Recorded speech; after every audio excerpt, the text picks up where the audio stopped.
My symptoms were basically just bloating. Anemia is one of the symptoms, and then blood in my stool. Those were kind of like my three main symptoms that I've had. He basically told me that what they found was cancer cells in my colon. It felt like an out of body experience to be told that you're 26 years old, you have stage 4 colon cancer.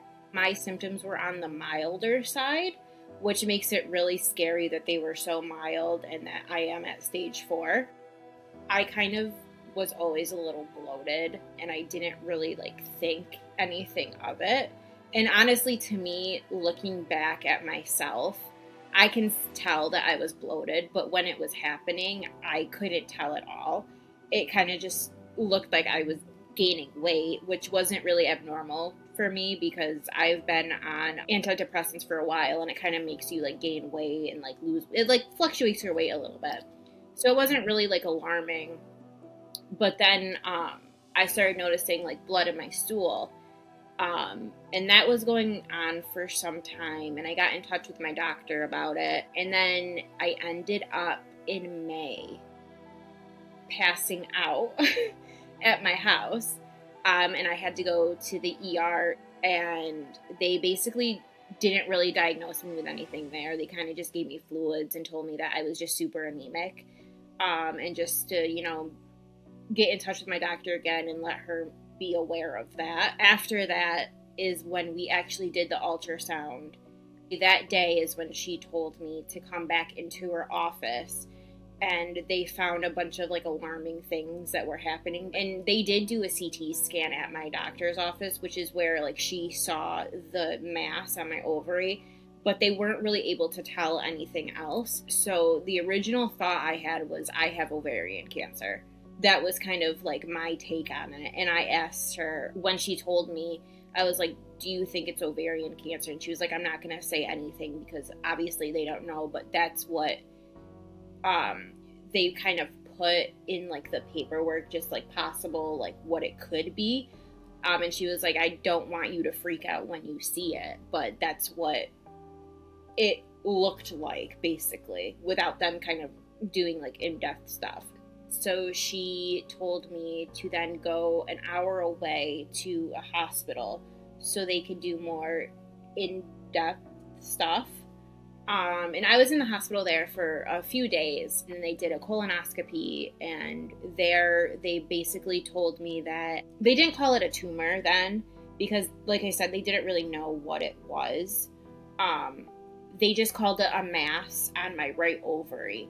And they had me meet with a gynecologist there, and I got discharged. And before I got discharged, wasn't diagnosed. They told me that what they saw, it looked like it was an ulcer, and that I was fine to go home. And then a few days later, I got a call on a Friday night, and he basically told me that what they found was cancer cells in my colon. And they basically told me just to keep with the gynecologist surgeon who saw me in the hospital. Whatever your symptoms are, please get it checked out. Like I said, what I thought was such a small thing turned out to be a very big thing and life-altering thing. Cancer does not care about age, race, anything about that, or even your lifestyle. It affects everyone. And at this point, I feel we hear about kids getting cancer and older people getting cancer, but it's never in the middle. And that's something that I really want to make aware of, is that anyone can get cancer. I am the byproduct of that. I am someone who lived a relatively normal life and a relatively healthy life, and it's still, it still happened to me. If a doctor won't listen to you, get a second opinion, get a third opinion, get as many opinions as you need for someone to listen to you, and just be vocal about what is happening to you. So I actually had to have surgery because of how big the mass was, and it was semi-obstructing everything that was going on. The gynecologist surgeon was the one to break the news to me of what it actually was. And kind of what the stage was, which is kind of bizarre. Was not expecting colon cancer at all. Didn't even know colon cancer was a thing, to be honest, just because I've never heard of it and no one really like talks about it. It was incredibly heartbreaking. It felt like an out of body experience to be told that, you know, you're 26 years old, you have stage 4 colon cancer, it spread to your ovaries, and there is a possibility that you might have to have a hysterectomy. Sadly, I ended up having to remove both my ovaries and my fallopian tubes, which makes it impossible for me to have children biologically. And being told all of that at such a young age, it changes you. Because a lot of people my age, they have different worries. And my worry at that exact moment was, am I going to live or am I going to die? My cancer obviously started in my colon, and then it spread to my right ovaries, which grew my tumor was actually 20 centimeters, which is a pretty big size tumor. And then what they saw was obviously that spread to my ovaries, and they described it as like a dusting of cancer on my abdominal wall. So that's basically why I'm stage 4. And in that, you know, clinical room being told all of this, and so many words were being thrown at me, and I was like, I don't even know what half of these words mean, and I don't know if I can do this.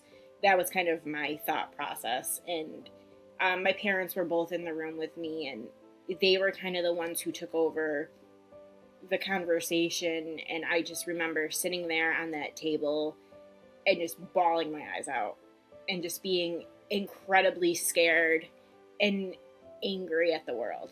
But I mean, I'm incredibly thankful for all of the people who were there during the beginning of this journey, because I think they helped me get a fighting chance for this very long journey that's ahead. In my mind, I knew obviously that young people do get cancer, but I kind of was like, I'm not unhealthy, and like there's no like factors for me that would make me get cancer. So I was like, I can't get cancer.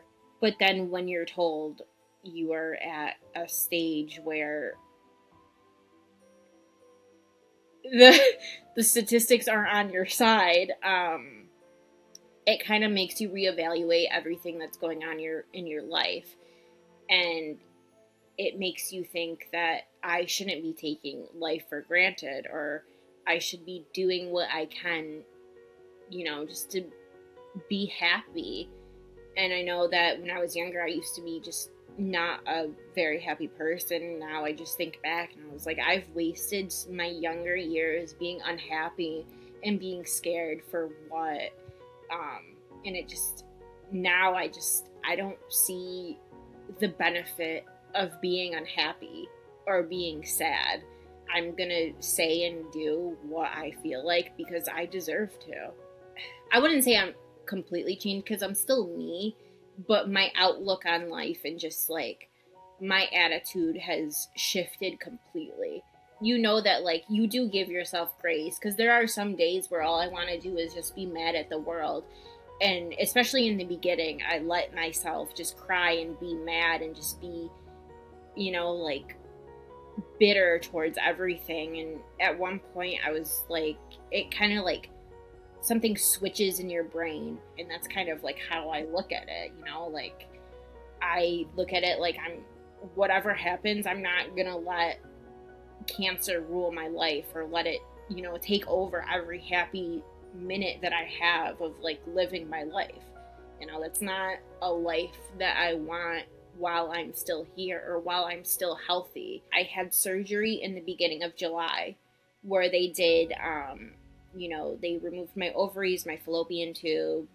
They did a bowel resection to remove, you know, what they could of the colon that, you know, like was infected basically. And they did shave down some of the spots on my abdominal wall from what they could do. And I had to recover for 6 weeks before I was able to start chemo. After my 6 weeks were up, I had my port inserted, and we waited maybe like a week, and then I met with an oncologist, and he told me the game plan. So then, and as of right now, I do chemo every 2 weeks. In the beginning, I started doing oxaliplatin, Folfox, and the 5-FU pump. Now they got rid of the oxaliplatin just because I'm doing so good. And they didn't see a reason to keep adding that in because oxaliplatin is it's a very intense form of chemotherapy. So that's kind of my life at this point, is just every 2 weeks chemo, suffer for like a few days, and then return to normal. It was something that I never imagined. I basically live in my oncology office and infusion center. The nurses for the oncologist who I have, like, I love them. I love the infusion nurses. They take so good care of me, and they know of me by like name, like first name basis. And I think it kind of hits home for them just because I am so young. The situation I'm not grateful for, but the people that are taking care of me during this time, I am so grateful for. You know, I'm so fortunate to have all of these people that are by my side, and everyone in my life has been so encouraging and so empowering, especially my mom. She is my best friend. When I do get chemo, she's the one who kind of looks after me and, just cares for me, which I'm so grateful for. I have an amazing family, so many people around me who carry me when I can't do it anymore. I tear up every time I talk about my mom or like my family because they hold such a special place in my heart, which is insane because you would think I would cry talking about my story, but like I cried when I talked about my family. When I first obviously got diagnosed, I knew that there was the Colorectal Cancer Awareness Alliance that they have. And I mean, I was told that there are like different platforms that survivors and advocates and like people share their stories and stuff. And at first I didn't want to be a part of it. You know, I didn't want to share my story or talk about my stage out loud. So for the longest time, I told, the doctors, the surgeons, and everyone, I was like, I don't want to know what my stage is.